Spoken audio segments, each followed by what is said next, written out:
If you guys want to create a group chat on Snapchat in 2025, so I will tell you the most easiest and the best way. So watch video till the end. Let's begin it.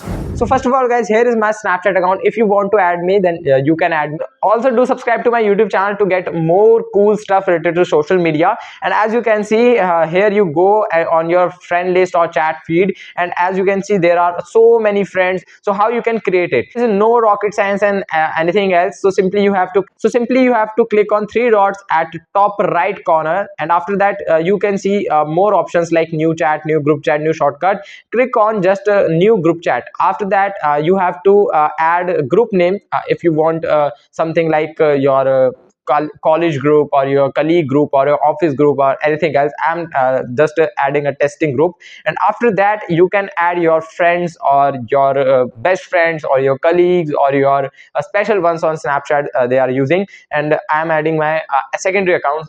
That is it. After adding your friends, just click on chat with group. That is it, friend. My group is all about to ready, and I will chat with my friends and colleagues, and you can see texting my friends. And I will just show you there are 3 group members excluding me, and that's all. Here you can change wallpaper or chat themes or video calls or voice calls or etc things, link creating, or if you want to remove someone, then you can click by clicking on them and simply remove them from this group. Hope you understand that how you can create a group chat on Snapchat. This is the most easiest and the best way. If you have any query, then do DM me on Instagram. And that is it, guys. I will catch you in the next one. Thanks, guys. Goodbye.